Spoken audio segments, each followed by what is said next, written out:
Welcome to the Mum Dem podcast. By the Mum Dem? For the Mum Dem. But. That has to be on everyone. Hi everybody, welcome to episode 3 of our podcast. We are happy to be here. I'm Amma, I'm a mother of 2 and a lawyer. Hello everyone, nice to be back again. I'm Kamilah, mother of 3 beautiful daughters and a teacher. Hey, I'm Rachel Corson, mother of 4 and an entrepreneur. And we have our special guest today, Cecilia. I will let you introduce yourself. Hi, my name's Cecilia. I have 4 children, 2 boys, 2 girls, and I work in the ethics of artificial intelligence. Very exciting. Very exciting. So we always kick off the podcast talking about how you joined the Mum Dem. So can you tell us about your first birth story? Amazing. So my first birth story, I think pretty much classic first one. Well, I suppose there's no really classic first one. There are elements. Yeah, exactly. Kind of went into the hospital a few times. Wasn't actually dilated. Had a few Braxton Hicks. Labour lasted quite a while. How long? Around 27 hours.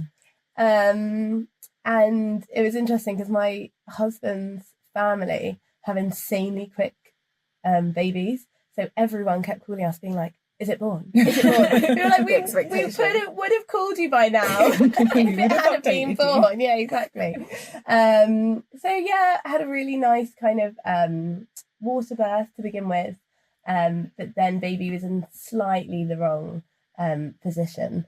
So then had to walk down the corridor during labour into the hospital room and give birth. But it was all fine. And also I hadn't checked the essential oils that actually went with my skin. So I put a ton of lavender oil and mint in the water, and then my whole body came out in like hives. Can you imagine anything worse? During You're in the middle of labour and you've got these hives. So they had to empty the water out and then refill it, and I was like, oh, come on. If you want to give a water birth, test the essential oils you're using on your skin before. That's my first birth story. Wow. And how was it after you delivered? So your first child, you were quite young as well when you had I was literally 2 weeks into my master's, and I actually got a email from the university saying, because it was reading week and then I took an additional week, saying that I needed to come back to university unless they were going to kick me off the course. And you just given birth. I had just given birth. Goodness. And the week before, I was literally like, oh, I don't think I'll be able to help in this project because I'm giving birth next week. Quite a big thing. Yeah, quite a big thing. And my lecturer was like, I've never heard that excuse before. Excuse? Yeah, exactly. After birth, was fine. It all went really well as it could have. A few tears, but nothing too major. Just went home afterwards. Wow. Back to my books. Yeah. Did you continue studying straight after? I did. 2 weeks afterwards, I was back in lectures. Oh, wow. Yeah. Wow. And how was that? Insane. Absolutely insane. It was incredible, but it was really, really intense. I loved the course, and I definitely couldn't have done it if I didn't have such a passion. So I was doing international development, and it was just really interesting. Kind of breastfeeding whilst reading, whilst writing an essay. I could have done with ChatGPT. Well, yeah, we'll definitely come on to that. I was thinking about when I gave birth to my first daughter, I did, I was a trainee solicitor before I had the baby, and I had to do a course about accounting and finance, and that I did it 3 months after. It was in January, 3 months, and that was hard because I remember studying breastfeeding in the middle of the night. I had to do an exam and was sleep deprived, and yet my brain had to work, and somehow managed to pass the exam. But doing a whole master's degree, and that was only one course, so that was a 5-day thing, and then it was over, and I was like, phew, back to maternity. But you actually finished a master's degree with a newborn. That is intense. Did you get to graduate with baby? I did. That's a massive achievement. And also by that point, I also had my second. So by the end of the masters, I'd had my second. Yeah. So was this a 2-year course? It was a 2-year course. Okay. Yeah. Oh my gosh. I was trying to Oh my goodness. Do you know what though? When I did my masters, I had my oldest with me at the graduation, and it was very like a lot of. I mean, the people in my course who I spoke to, obviously they knew I had a baby, but lots of people were looking at me and then double taking, like, "What? Yeah. Why is there a baby under your robes? What's going on?" Can we just backtrack a little bit? I want to know how. So when you were pregnant, and you were expecting your first child, you obviously had this idea in your mind of what it would be like to become a mum. When you had your baby, did it meet the expectations, or how did you feel? I love that juice in the story. That's what I'm waiting for. I really didn't enjoy it. I really didn't like it. So I had got married. It wasn't like we hadn't planned to get pregnant so quickly. But I definitely wasn't somebody who was like, I have always wanted to be a mum, but I wasn't like broody or anything like that. And then, the baby came along and completely like loved him, but also found it really difficult, really difficult. First 3 months I really didn't enjoy, and I was like, why do people have children? It says a mum of 4. So I really struggled for a while. I didn't get that instant connection. I didn't have any problems with breastfeeding, like that all went okay. Obviously quite painful right at the beginning, but I think it definitely took a time of adjustment. I think I was really young, so I was 21. I was living in South London, kind of my parents were on the other side of London, didn't really have that many people around me, and also there's so much mum judgment. Absolutely. So travelling on public transport, just travelling around, I looked young anyway, so people thought I was about 14. Just so much judgment that I found it really tricky. Thank you for your honesty, because I feel like there's so many mums that can relate to what you're talking about, especially like you're saying, being a young mum and then having the masters as well. And, you know, a baby can come and just uproot everything. Completely. And I think it's important sometimes to be honest with yourself. Like you found it challenging. Yeah.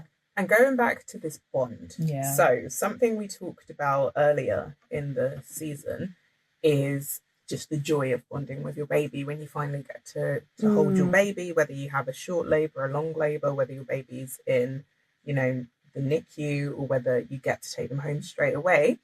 A lot of the mums who've come on the show have talked about that bond. And Kamilah raised a really important point that some mums listening will have not bonded. And, you know, that wasn't our experience. So we just said, you know, speak to people, get help. But you can talk more about that. So you didn't bond straight away. What was that like for you? Where did you get help? And then what did help you to bond? Because now I've seen you with your children. You're very bonded. You're a great mum. It's really nice to watch you with your kids because you have... I don't know. I used to say that people shouldn't be friends with their kids, but I can see you've got this easiness. It's almost like a friendship with your kids. That's quite sweet to see. But you're also like firm, you know, they know where the boundaries are. So I think you're a great mum. And if you hadn't said that you found it difficult to bond, I don't think I would have guessed that, you know. And you probably can't guess it because it's not like it makes you a bad mum, but I think society tells you that. Completely. I think it's just this influx of hormones. Yeah. And also there's this other thing which I can't remember the name for now, but basically you get this reflex when you're breastfeeding. Yes, exactly, the letdown hormone. And I didn't realise that was a thing. Do you mean with prolactin, the hormone that regulates breast milk, or oxytocin? Basically, as soon as I was breastfeeding, I just got this overflowing kind of really low sensation. And I just wasn't ready for that. I think also like my husband, works in a hospital. He was working night shifts. That was really tough as well. So I think that's, a number of factors. I think in terms of like bonding, like there was this overall love. It was just that kind of connection, and he had colic as well, so that was really tricky.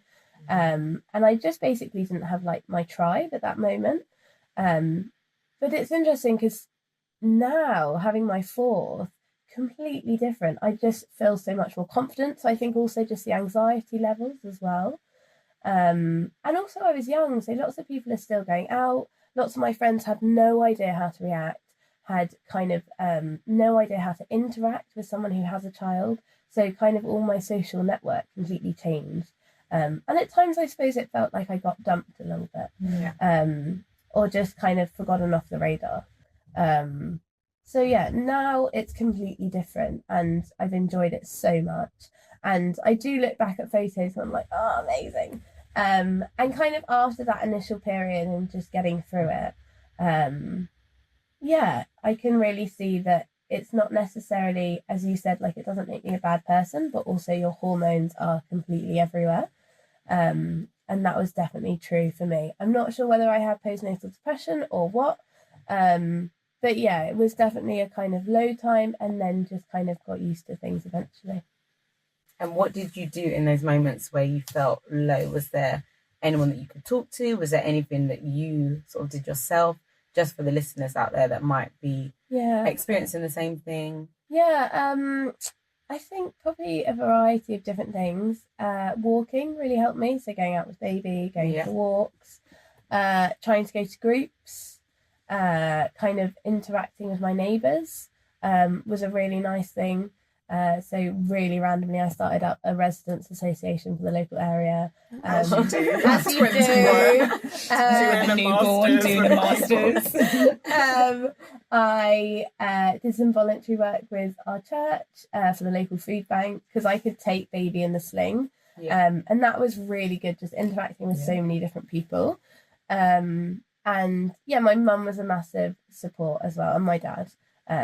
So I think just trying to find that tribe in lots of different ways, because I'm not a massive fan of all mum groups. Like sitting around singing Wheels on the Bus was not my idea of fun.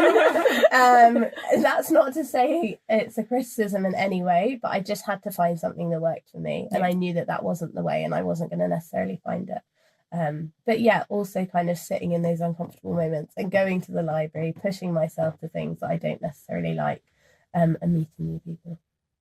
Nice. And I love that you said you just put the baby in the sling and go, because I think sometimes as new mums, we forget how much we can do with the baby. There's so much you think, oh no, I can't come, I've got a baby. Oh no, like the first pilot we did with my baby on me. Baby's name. We did with Emma's baby there. Like when I think of when I was on maternity leave with my first, we climbed Atlas Mountain with the baby. We've been to Niagara Falls and been on the boat with the baby in the sling. It's so much. Climb mountains in St. Lucia. Husband, if you're listening, she did it with the baby.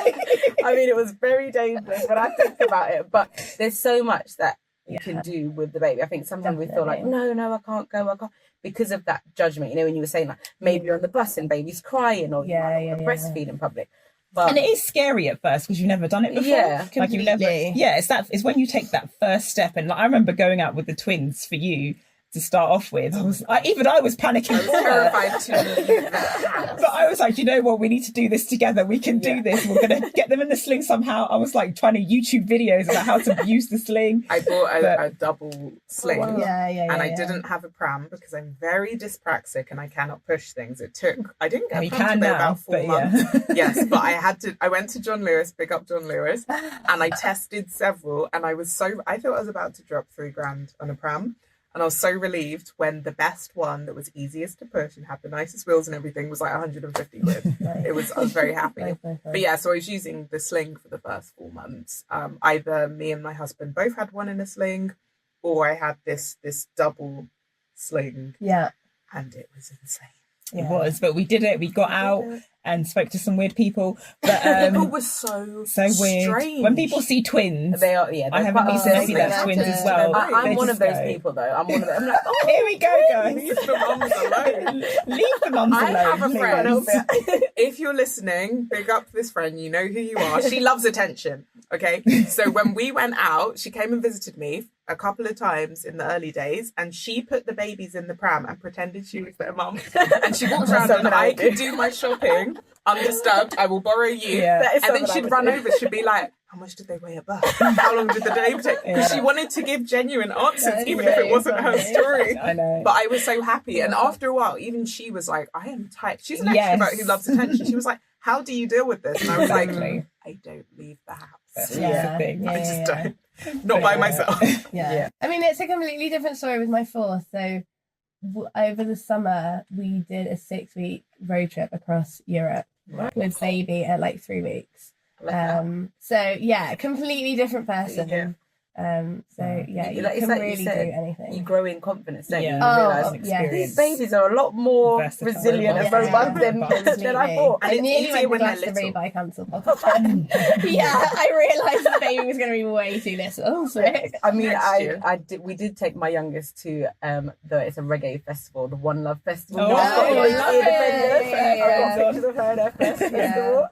Nice. Going back to what you said about being really young, being 21 and having the first baby and dealing with the judgment and also feeling dropped, I can relate to that. So I wasn't as young. I was about 25, and lots of my friends, it's like, because I couldn't come to the usual stuff, they just stopped talking to me, or they just didn't really. And it wasn't even that I was talking about baby stuff, but sometimes I was tired and like falling asleep in conversations. And I remember a friend getting really upset with me after, she came to my house and like I fed her. So like she ate my food and stuff and left it and was like, I feel like you weren't really paying attention to me. She later like had a child and apologized. She's like, I didn't understand. But it was really helpful actually, because I remember at the time just being like, I'm going to be gracious. She just doesn't get it. Yeah. And the reality is there are some things that it's really hard to get until you've been there. Yeah. And that feeling of you have a newborn baby and they want to be fed every 2 to 3 hours, including in the night, and there's no break and there's no switching off, especially when your husband has to work night shifts, right? You're on your own with this baby. It's so hard for people to get. So how long do you think it took for you to kind of move past that isolation, that kind of feeling of being dropped that isn't great when you're a new mum? I think you build confidence in other ways. So it's not that you necessarily like get over it. You just have different priorities, and you do realise that people come at different situations from different contexts, whether that's through lived experience, and also you don't always know what's going on in their lives either. So definitely having like my third and fourth, there's also kind of unspoken conversations. And then sometimes really open conversations with people who might be suffering from miscarriage or might be having fertility problems. So that's why they're treating you a certain way. So you never necessarily know the full picture. You can't always see it. So I think also giving a certain level of kind of allowance for other people as well. That's a really good. It is a really good point, because sometimes you don't always think of those people that might, they're dealing with something. Yeah. Okay, I'm going to give you a question. One of my favourite questions. What is your favourite thing about being a mum? My favourite thing? Oh, it's so funny. The things that kids do. Oh my goodness, it's hilarious. I'm not always necessarily like in hysterics when they do it. Yeah.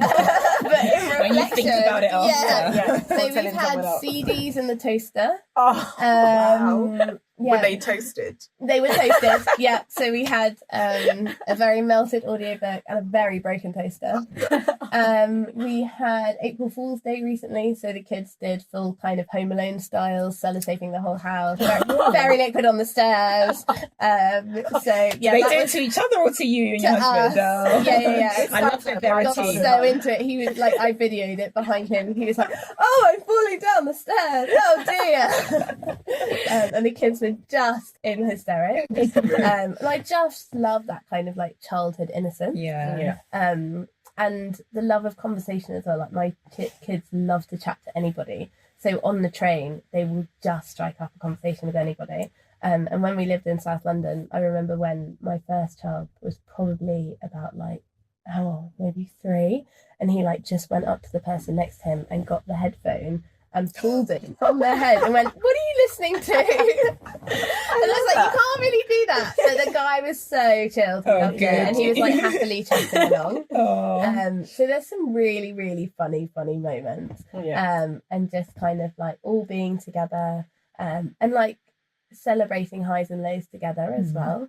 Like it's not necessarily easy. They 100% bicker, they fight, but when we're building each other up, and when like I hear my children like being like, "Oh, well done, like that was a really great thing," that really feels like wholesome to me.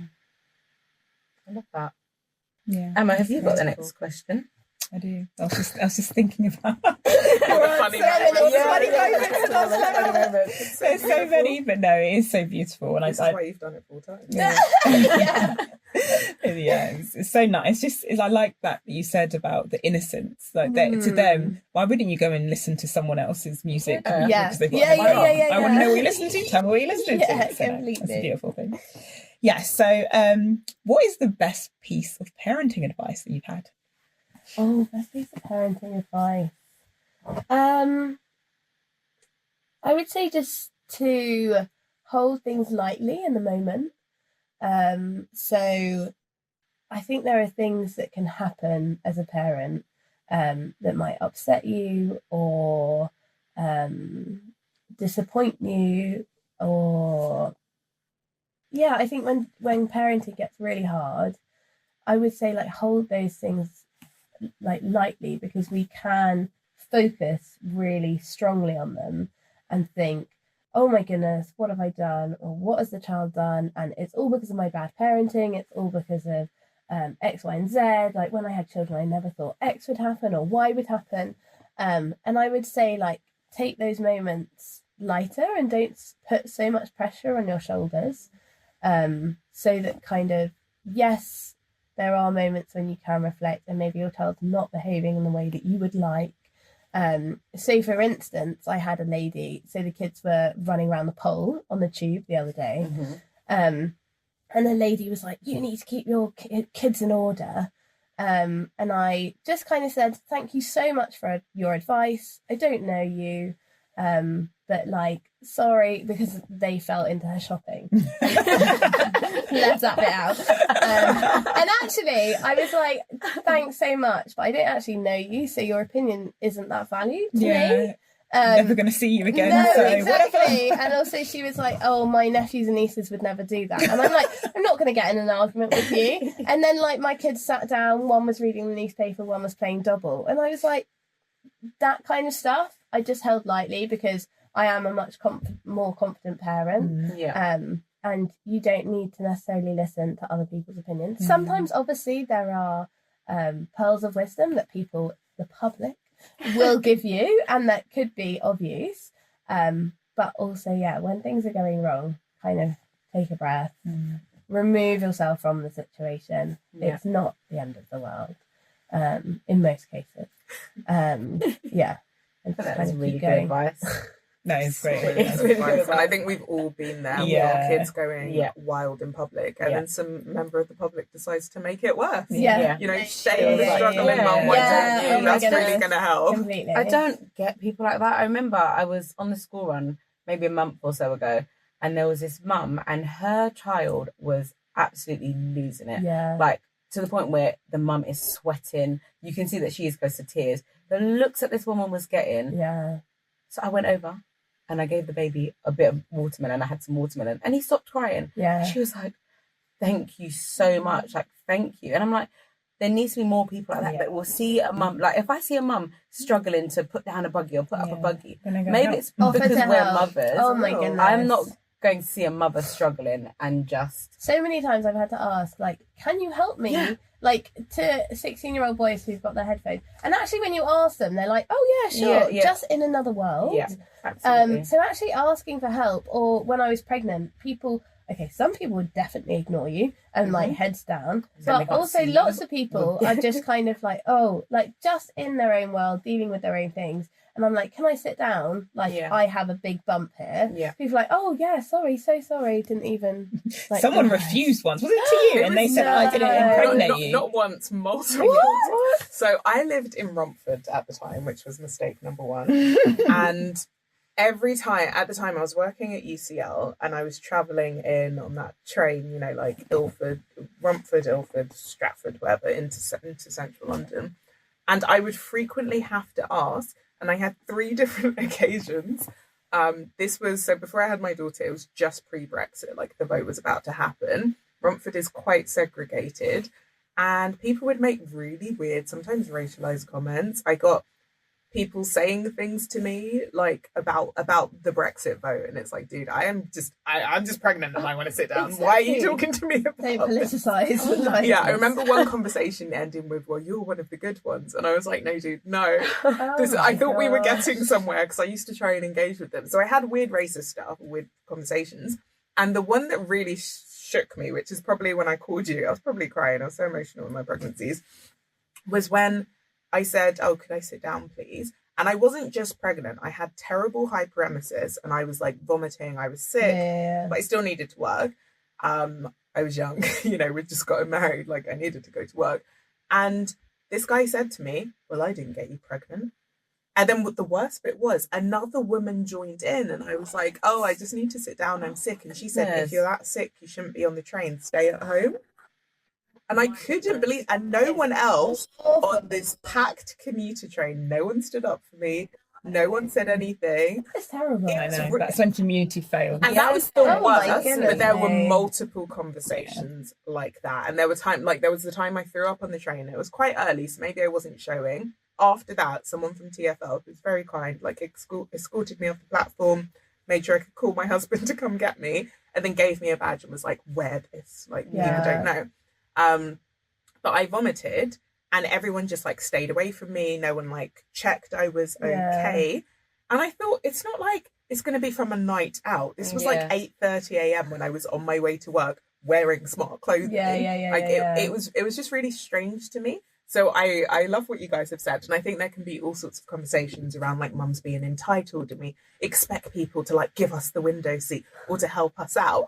And it's kind of like, have we failed this much as a society that we've forgotten that like the children that we have today are going to be like paying your pensions and making society run when you grow up? And even if you're not going to have a child or you're not going to be around to be provided for, like we all were once children, like, you know, there's a bit of a social contract that we're all a part of. And it's not, granted, some people are entitled and they do expect the whole world to bend over because they've had a child. The majority are not. Aren't. So many times I've literally had to say to other people when I'm not pregnant for another pregnant person, or for the elderly, or someone who couldn't, like who needed support. Like, could you please move? And I think there's something too, like when people are vulnerable, and the reality is a pregnant woman is vulnerable. A mother with a young child is vulnerable. We shouldn't really feel that we have to advocate for ourselves because it would be nice if other people would advocate for the vulnerable. You're standing here with a baby on your hip, some shopping in your hand. Let me sit down. Why do we have to ask? But we do. And that's why the Mum Dem are there for you. So exactly. You can have a Mum Dem challenge this week if you've listened to this podcast. Find a mum to help. You'll feel good. And tell us about it if you do. Okay, on to the next question. Is it me? It's you. Oh my gosh, it's me. I'm losing track. Okay, so you have had a very interesting career and you now work in AI ethics, which is a super exciting area, a very new area. And everybody's talking these days about ChatGPT and DALL-E and Google Bard. So before we get into those details, what is it like being, you know, part of the Mum Dem working in AI? So although it's kind of raised in profile artificial intelligence recently because of the boom of ChatGPT, if we actually look at the history of it, Ada Lovelace is one of the kind of pioneers of technology, artificial intelligence. So we do actually come from a pretty solid foundation. Although in technology, there was a big article that came out like, oh, the big godfathers of AI. And then there was this kind of massive backlash saying, actually, you need to include all the amazing women that are doing completely pioneering things in this space. So being a woman in this space is definitely tricky. You have to fight your case. You have to fight for your space. And there definitely isn't equality within the tech sector. Pretty regularly, I'm the only woman in a room, although things are massively improving. There are incredible initiatives. So I used to volunteer with Code First Girls, who are teaching women for free to code and to kind of get a foot into the tech area, into the tech scene. And there's so much happening to encourage young girls into STEM subjects, but also realise that technology isn't just a programmer. It's so much more. Like, you can be in design, you can be a programmer, you could also be in the marketing of technology. So there's loads of different areas that you can go into within technology. So yeah, I would say it's a hard space to be in. It's an amazing space, and it's something that is constantly evolving, constantly changing. Stuff in artificial intelligence is moving at such a fast pace. And I would say it's not necessarily new, but definitely society's understanding and place on people's radar has definitely heightened, which is really exciting, especially when I work in the ethics of it. It's really good that society is questioning it a little bit more and understanding how it's already integrated into ways of their lives that they might not necessarily have previously recognised. Thanks. Yes. So much to process. We're all very focused. I know. Yes. I think that's Ada Lovelace. Yeah, I think that is the quietest we've been. I feel like this is a very serious, not serious, but very. It's meaty. Yeah, and because it's also really new, it's like you're learning a lot on the go, all the time. Yeah. And so it seems very fast-paced. Like, even the fact that, first I only knew of ChatGPT, and then suddenly there's all these other things, and so everything's changing really, really quickly, which is really cool. So yeah, I think that a lot of workplaces are underrepresented by women, but it's even sad to hear about. Well, I'm not surprised though, but it's sad to hear that an article was put out and it was just the Godfathers and focusing on that when there's incredible women behind the scenes. Do you find that, because obviously as a mum, your time is stretched. Yeah. And so I know that you've recently gone back to work from being on maternity leave. And so how have you found that transition, like being a mum, working in this space, and then also coming back from not working for a long period? Especially in such a fast-paced space. Exactly. Yes. So, interestingly, for this baby, I was able to take shared parental leave because actually, with all the previous children, I'd never actually got paid maternity leave. Oh. Basically, I was a student. Oh, yeah. I then hadn't worked for the company long enough. And then I was a kind of contractor. So this is the first time we were able to get shared parental leave. And that made a massive difference because I went back full time and my husband was on shared parental leave. So he was kind of, let's say, steering the ship. So that made a really big difference to going back to work. That was really helpful because I could just kind of forget about everything, walk out the door and not have to think about it, just while I adjusted to being back at work. I also applied for flexible working. So there are lots of different ideas in terms of condensed weeks, but I now do 10 days and 9. So I have every second Friday off.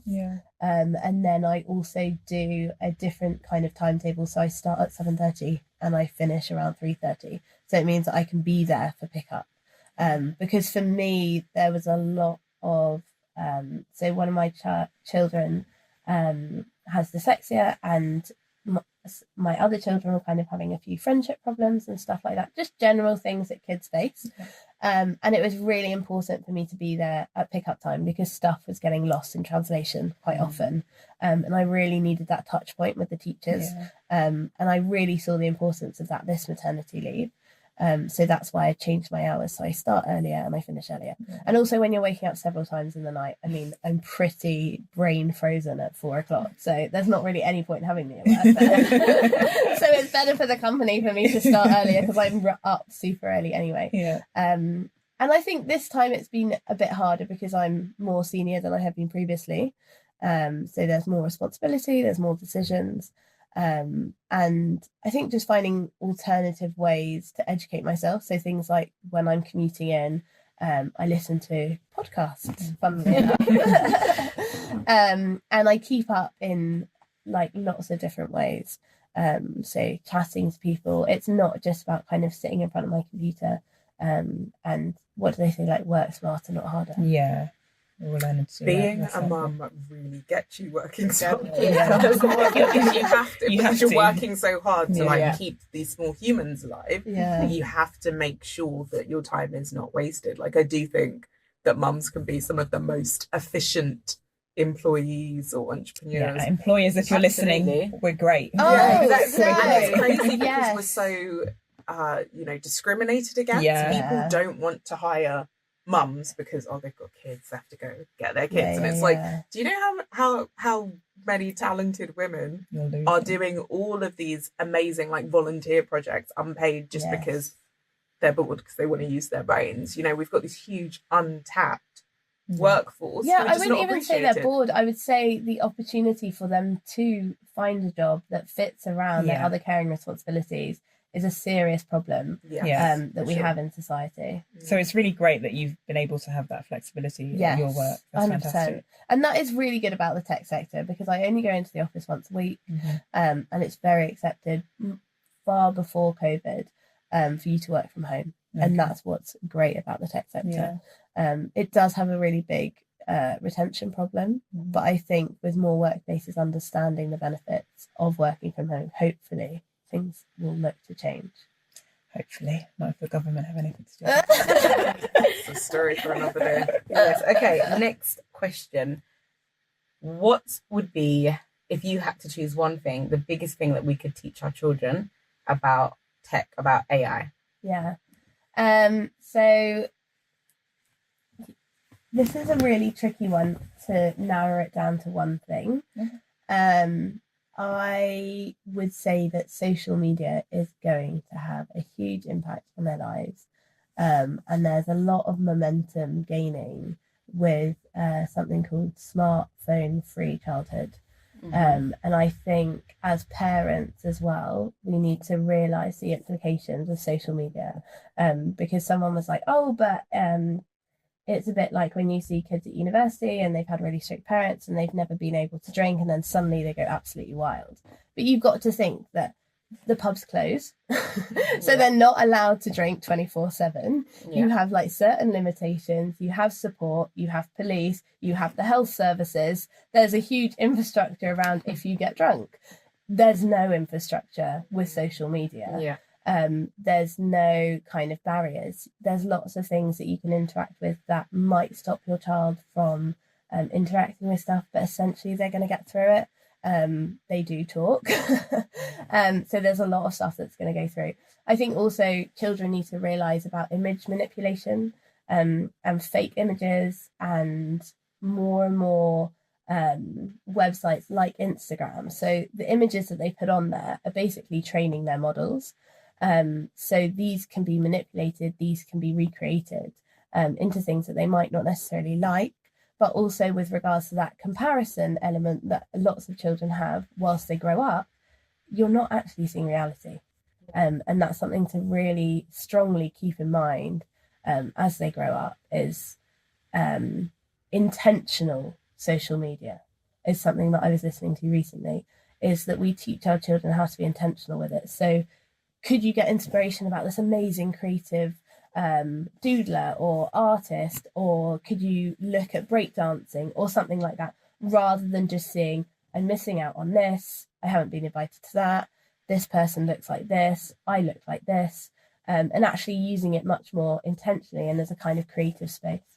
I think that goes for adults as well, doesn't it? I think that's something adults need to hear, using it more intentionally.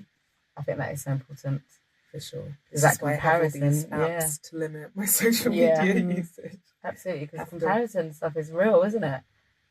For children, you can imagine how damaging that can be at such a young age. Completely. Yeah. And the way that image manipulation is happening as well, and filters and everything like that. Like people don't actually look like that. People's lives aren't necessarily like that. That's the thing they don't realise. Completely. It seems great, and then they want that, but Absolutely. It's not real. And actually, there's been loads of studies of the freedom that children feel if their social media is actually taken away from them, and the enhancement with regards to their mental health, because it's damaging them in certain areas. I'm not saying like don't use technology. Like I'm a massive advocate for innovative technology, but it needs to be used in the right ways. And how do you use technology with your children? Do they have social media? So we're tech nomads, essentially. So we don't have a TV. Same as me. Not the only weirdo out there. So we have movie nights. But I think especially with 4 children, I would never be able to control it. I do not have the brain power for arguments around technology. So we have laptops so that they can do their schoolwork. They can interact with things like BBC Bite Size. So they can do Scratch as well, which is a great children's coding game. It's just that they're learning the kind of benefits of it, but also I'm able to have some kind of hand over what they're doing and what they're seeing. Because also you've got to think the tech companies want your children to be on it all the time because that's how they make money. And it's essentially the way that it's being compared is that the algorithms are now more addictive than cocaine. Wow. So I can believe that. Yeah. So this is something we really need to take into consideration. And if children are entering, for example, the toilets with their smartphone, like put limitations on where they're going in the house. Are they doing it in a social space, in the living room, for example? Cool, great. Do your games, interact with stuff like that. But don't go and do it in your necessarily bedroom because you can't see it. You can't see what they're doing. For us, we just do what I said. I do have a chess game that my kid does on car journey sometimes. Audiobooks, we listen to a ton of audiobooks. I'm not saying my life's easy. Like I would 100% love to have an iPad sometimes. Same. But yeah, that's how we interact with it at the moment. It's good to know. Yeah. There's also lots of the big tech companies, actually the CEOs don't let their children interact with technology. Exactly. So many of them don't because they know the dangers. Which makes a lot of sense, actually. And then when it comes to AI technology, what do you tell your children about that? When I talk to them about what I do? Yes, exactly. Okay. So I think their first interaction was with an Alexa. So I actually changed, so this was my parents' house, I changed the name of the Alexa to Robot because you can change the name of it. Because my mum would start screaming at Alexa, being like, "Oh, you stupid thing! What are you doing?" Yeah, exactly. And then there were loads of studies about the way that children hear the way that we are kind of like not abusing, but essentially like abusing, talking really negatively to a woman robot, and the way that was kind of letting children think about that kind of role in lots of areas. So maybe not saying thank you, so all those kinds of interactions, and that we see the woman as the kind of support within the household, so not domestic, kind of domestic help, and builds into all of those kind of connotations. So with my children, I just make sure that we don't have any kind of like smart things in the house, but essentially that they know that they're not interacting with people, they are interacting with computers, and that's really important. and that we build computers, the computers aren't going to take over. But they might. Me and my brother have this joke, 'cause we're both ChatGPT addicts. We use it for everything, but we also are very polite to ChatGPT. So I always say, I've heard this literally so many times. People have said this to me. We have this joke that, like, when our robot overlords come to power, they will remember who was polite. And my God, I better start being polite to my like semi-joking, but also we're like, okay, if the data's being trained, don't we kind of want to, if the models are being trained on your questions, don't we kind of want to train them to have manners? Yeah. Do you know what I mean? Don't we want to protect that in a way? And also, so my brother works in psychology, and he has, he's a lecturer. He's once you're in academia, you speak to the other academics about things. So he has buddies who work in like AI, and there's some theories. There are theories that over time, the technology will start to treat you kind of how you treat it. So in the same way that my Google is not the same as Emma's Google, right? We get different responses based on where you are, based on your history. How likely is it that the same thing might happen with AI? So not like iRobot, but are we going to start to see some like AI karma? I think it really depends on the regulation scene. So the EU AI Act is just coming through at the moment. It hasn't been put in force because the language semantics are just being kind of edited at the moment. So we'll see. I think this is a space to look at. Regulation. So maybe be polite. I think always be polite anyway, because you never know what little hairs are listening. Yeah. And if that's something that you are trying to enact within your parenting, then do it on all scenes, whether it's a robot or whether it's a person or whoever it is. So yeah, I would say on all scenes. I would also say that another thing that I definitely try to tell them about is about data, because data is incredibly biased. It's based on history. A lot of history isn't noted down correctly. There are huge areas that are missing. People's stories are missing. So we need to really make sure that children understand that the things that they're being shown, whether that's through something they're looking at for a school project, through a search engine or anything like that, that the internet doesn't always tell the truth. And they need to really have that hat on of interrogation, that just because it says it on the internet doesn't mean it's true. Wow. Yeah, absolutely. I agree with that. Yeah. It's quite deep stuff, isn't it? I mean, I think it's that there are so many implications of all the things that you're saying. Yeah. Thinking about the legislation, and then thinking about, EU legislation, what kind of impact that will have in the UK or in the US, where many of these companies are based, out of Silicon Valley. What's happening with the regulation there? And we see these things where things are being discussed in Congress, and the lawmakers don't understand the technology. And the reality is most of us don't really understand the technology. The legislators certainly don't.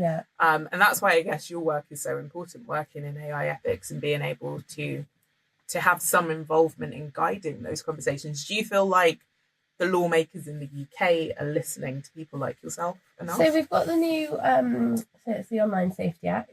So that happened after, sadly, a girl committed suicide, essentially over social media.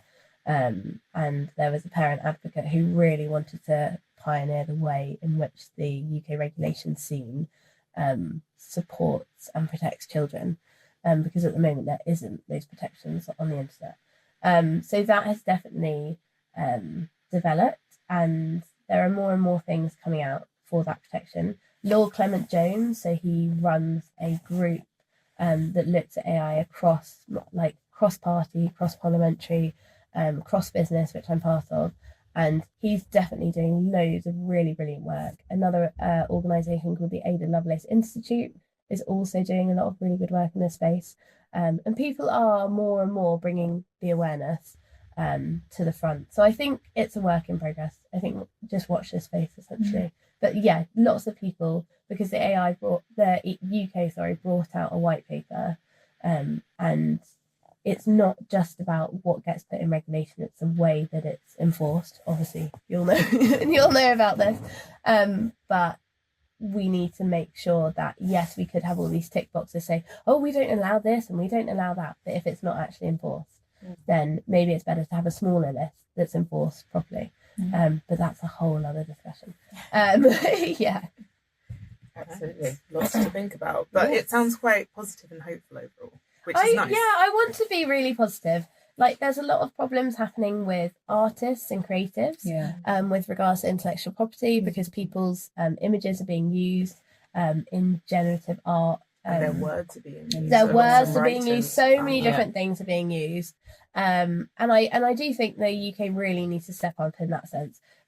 The other thing is that it's creating innovation, because there's a guy from the University of Chicago, and he brought out a software where you basically put your image in and it goes behind the image. It changes the kind of metadata and the algorithms of your image so that it therefore can't be used by a generative art engine, essentially.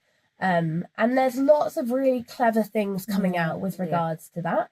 And maybe we'll see like more people doing things in print rather than doing everything digitally. Maybe it is the time when we're actually going to see people doing more things live.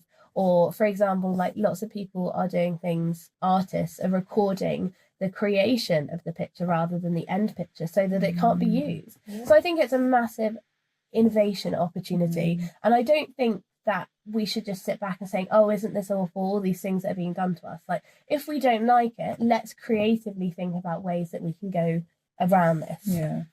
Yeah, I love that. I guess that's the good thing about technology, is that you can branch from it and it can evolve into other things. So yes, there's this negative space, but actually there's so much positivity that comes from it as well, and it's so useful. How has ChatGPT saved your life? But even there's some I can't remember. I think it's called TeacherMate or something. It's similar to ChatGPT, but it's for teachers. And I can't tell you how many times I've come into work prepping for my lessons, and then I realised, oh my goodness, I didn't write the model text for this lesson. Jump onto that website, and the work it produces is really good. It's high quality as long as you put in the features you want. So it definitely, I can understand why some people might think it takes away a bit of the creativity.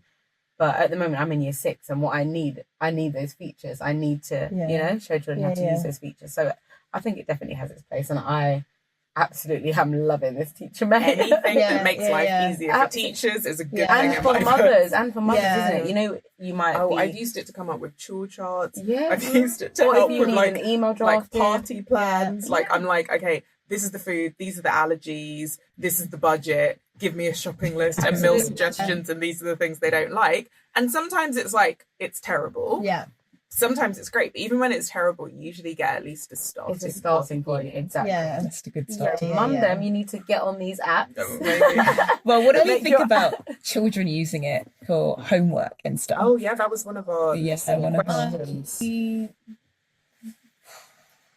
I would cheating. So I would say they should use something called Perplexity. So it's called Perplexity AI, and it's a much better one with regards to research. So if a child asks a question about their homework, they will get a response. It's not going to write it for them, and also it references all of the sources, so the children can actually look up the sources. The problem with ChatGPT is it scrapes the internet. A lot of what it gets is from websites like Reddit, which are people's opinions and often quite polarized and extreme. So I don't think that they should actually be using ChatGPT for their homework. They should be using something like Google, like a search engine. Also, there's a kind of kids version of Google as well. Use things like BBC Bite Size, go to your library, because these are all skills that they need to keep going. And it is too easy, if you type in a question, for an answer to come back. And also everyone else in the classroom might have exactly the same answer. Well, this is what we were wondering. That's another question. So we have lots of startups that apply for our accelerators, and the amount of answers that were identical, we instantly cut them because you know what they've done completely. If you can't even show a level of enthusiasm, then 100%. Wow. Just to test it, I've typed into like ChatGPT the same question twice, and sometimes it has a few words different, but you can see the body of it is just all comes the same word, the same. And you don't know who it's coming from. I think if you don't be using it to write essays. Don't write it to write essays. Absolutely, like there's a lot of people that have said if English isn't your first language, then check your answers or use something that can kind of check your spelling or check your grammar and stuff like that. 100% use it for things like that. Like write it and then ask for some support. But also you don't just have to use ChatGPT. There's so many other websites that are out there. And yeah, just for research as well. What happened to spell check? Is that not still a thing? Yeah, exactly. 100%. Exactly. Synonyms. Children need to expand their vocabulary. I know, right click, there's a little thesaurus, use a thesaurus. Exactly. Use a thesaurus, absolutely. Yeah, I have not introduced my children yet to ChatGPT. I've used it in front of them before because I've got the audio one and I find it quite funny, especially with my brother. We always mess around with tech. But we do have a smart device. We do have a Google Home and we have some other stuff, and they've started using it. So me seeing them use it like this has kind of meant that I am scared to let them go any further. Mostly it's cute and it's fine, and they'll like ask for jokes, which is quite sweet. And you know, technology can be really helpful for like reminding them of the morning routine, or they'll check it instead of asking me if it's going to rain. They just say, "Hey Google, will it rain today?" You know. And that makes life a lot easier, but they have not yet been introduced to any form of AI chatbot. And I think it will be a while before I let them use it. And we do have things in place like GDPR and stuff like that. Yeah. So there are protections. In the US, I would say no. So people are just finding out that their smart cars are actually feeding back into their insurance, and people's insurance are going up by like 50%, sorry, because of the way that it's been tracking how they're driving. So essentially like a black box, but all the time, and they haven't been told. Not even knowing. Whereas You've that got quite a smart car, Emma. Oh my gosh. I'm not in America. Yeah, you're not in America. So there are protections in place. So yeah. Wow. This has been meaty. It has indeed. So much to think about. Thank you for coming. Thank you so much for having me. Where can people connect with you? So they can connect with me on LinkedIn. So Cecilia Nunn, and yeah. 2 N's. 2 N's. N-U-N-N. Yes. Definitely learned a lot about AI. So absolutely. Thank you for teaching us. Yeah, so if you're listening and you want to hear more fantastic guests like Cecilia talk about interesting topics, please let us know what you want to see or hear. You can let us know on Instagram, or you can contact us directly. And please make sure that you like and subscribe. Thanks for listening, everyone. Thank you. Bye.